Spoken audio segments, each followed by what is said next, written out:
Assalamualaikum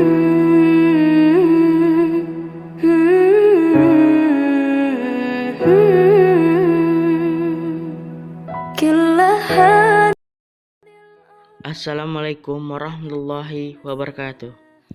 Perkenalkan, nama saya Muhammad Ajri dengan NIM C1F019001 dengan mata kuliah Ekonomi Siswaf mengenai lembaga amil zakat, infak, dan sodako. Pengertian zakat. Zakat dalam syariat Islam sebagai harta yang wajib diberikan kepada orang-orang yang tertentu, dengan syarat-syarat tertentu pula secara teknis. Sejarah zakat. Zakat diwajibkan pada tahun ke-9 Hijriah, sementara sodako fitrah pada tahun ke-2 Hijriah.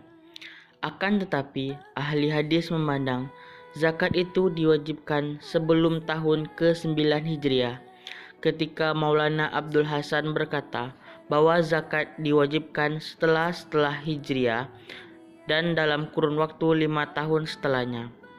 Sebelum diwajibkan, zakat bersifat sukarela dan belum ada peraturan khusus atau ketentuan hukum. Peraturan mengenai pengeluaran zakat di atas muncul pada tahun ke-9 Hijriah, ketika dasar Islam telah kokoh, wilayah negara berekspansi dengan cepat, dan orang-orang berbondong-bondong masuk Islam. Dasar hukum zakat. Dalam bab 1 pasal 3 disebutkan bahwa pemerintah berkewajiban memberikan perlindungan, pembinaan, dan pelayanan kepada muzaki, mustahik, dan amil zakat. Begitu pula dalam bab 3 pasal 6 disebutkan bahwa pengelolaan zakat dilakukan oleh badan amil zakat yang dibentuk oleh pemerintah. Penyaluran. Zakat disalurkan menurut ketentuan disalurkan kepada 7 golongan, yaitu fakir miskin, amil, petugas zakat, mu'alaf, orang baru masuk Islam, kemerdekaan budak belian, kelompok garim, berhutang, fisabilillah, ibnu sabil, musafir, rikaf. Pengertian infak. Infak adalah pengeluaran sukarela yang dilakukan oleh seseorang setiap kali ia mendapatkan rizki, sebanyak yang ia kehendakinya.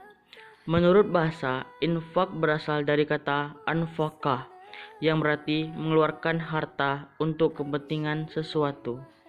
Menurut istilah syariat, infak adalah mengeluarkan sebagian harta yang diperintahkan dalam Islam. Dasar hukum infak.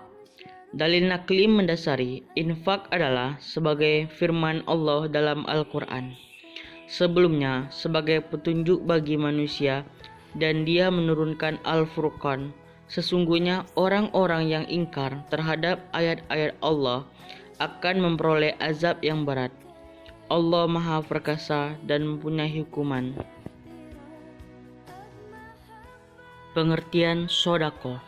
Sodako atau sedekah secara bahasa berasal dari kata sodakoh yang artinya benar. Tersurat dari kata lain bahwa yang bersedekah adalah orang-orang yang beriman. Pengertian sodako adalah pemberian sesuatu kepada orang lain yang membutuhkannya dengan mengharap ridho Allah semata. Dasar hukum sodako. Dan bersedekahlah kepada kami, sesungguhnya Allah memberikan balasan kepada orang-orang yang bersedekah. Surat Yusuf ayat 88. Allah juga berfirman sebagai berikut, dan kamu tidak menafkahkan melainkan karena mencari keridhaan Allah, dan sesuatu yang kamu belanjakan kelak akan disempurnakan. Balasannya sedang kamu sedikit pun tidak akan dia-niaya. Surah Al-Baqarah ayat 272. Organisasi Lembaga Pengelola Zakat. Undang-Undang Nomor 38 Tahun 1999 tentang pengelolaan zakat bab 3, pasal 6 dan pasal 7 menyatakan bahwa lembaga pengelola zakat di Indonesia itu ada dua. Yang pertama, Badan Amil Zakat.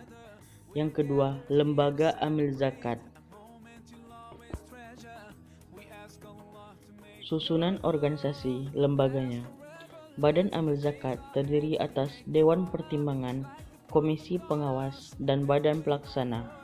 Dewan Pertimbangan sebagaimana dimaksud ayat 1 meliputi unsur ketua, sekretaris, dan anggota.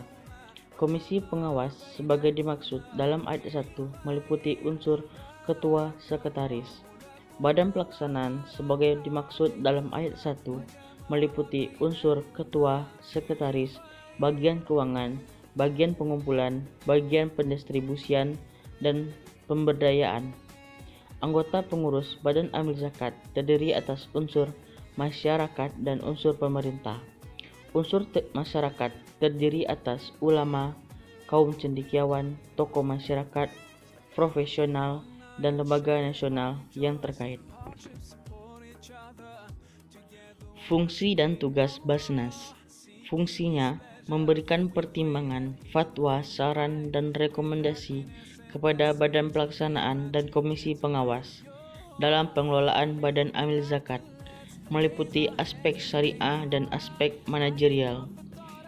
Tugasnya, perencanaan pengumpulan, pendistribusian, dan pendayagunaan zakat, pelaksanaan pengumpulan, pendistribusian, dan pendayagunaan zakat, pelaporan dan pertanggungjawab pelaksanaan pengelola zakat.